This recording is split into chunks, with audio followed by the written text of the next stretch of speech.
Okay, so today we're doing a sprocket drive assembly replacement on a Doorking 9150.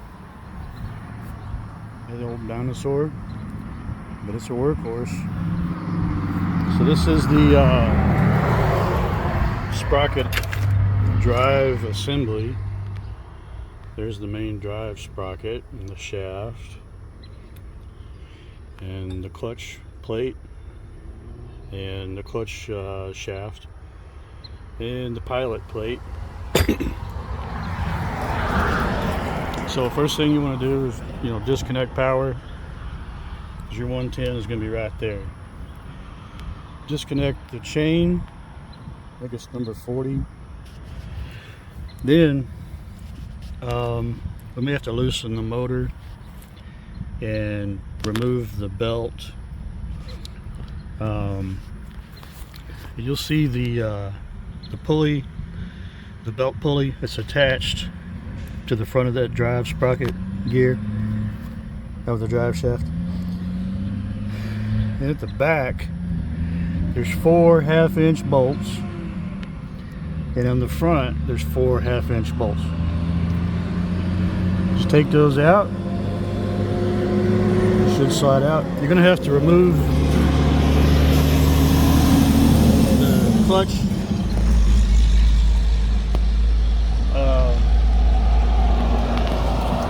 Anyway, I'll keep you posted.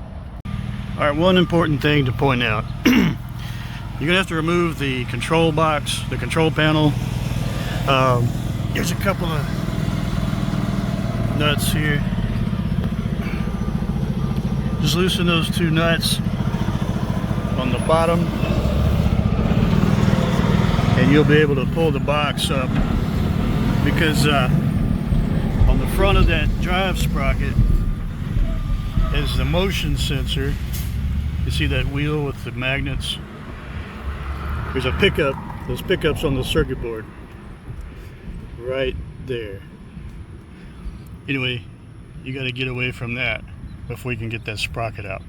Okay, I've got the clutch plate off, I got the belt off, and now I'm taking those 4 bolts out of the front of the jack shaft.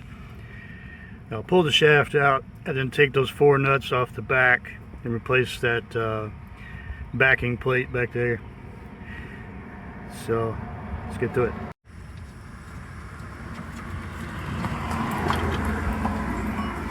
Alright, so there's all 4 bolts. Let's see if it'll come out. That chain is a problem.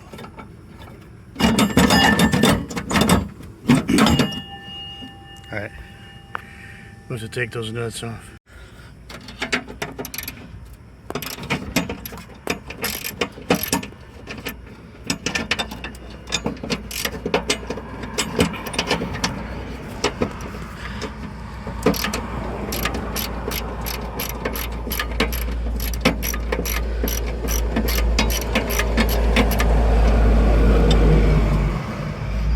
Those studs are welded onto the case, so you don't need to worry about any back bolts or carriage bolts.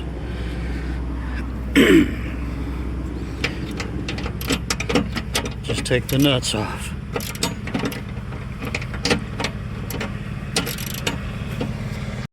Okay, that's the 4th and final nut.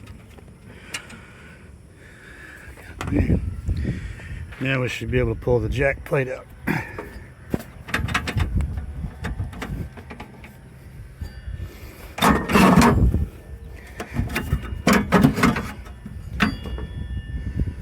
There it is. You can see that sprocket.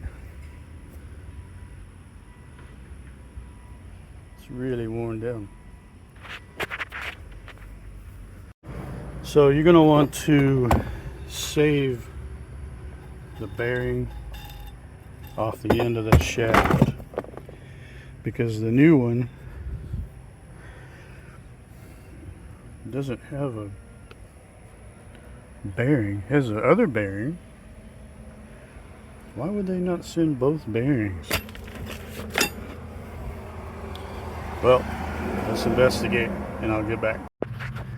Alright, so just for your information, you can pull the mounting surface, this plate, just loosen those nuts and pull the whole thing out away from the back of the operator.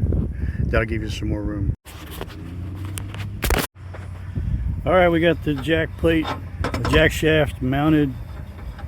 Let's put the clutch back on. You see you got this plastic disc that goes first, then your belt pulley, then there's a metal disc,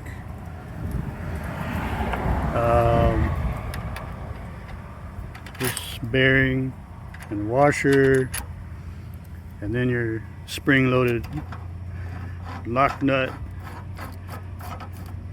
We're just gonna put it on finger tight for now.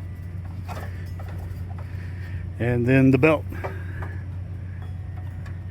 I didn't even loosen the motor. I just put it on the top, started at the bottom, and watch your fingers. Boom. We're done, brothers.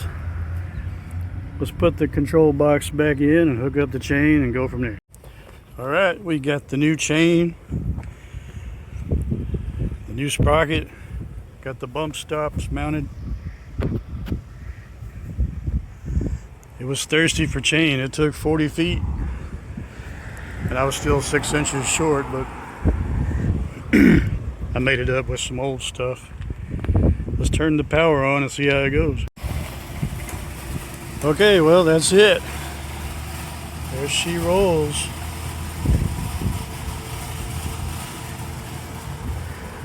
So you'll see, I put the bump stops on the chain, one on the front, one on the closing side, and it'll go through its cycle and it'll bump up against that and tell the board where to stop.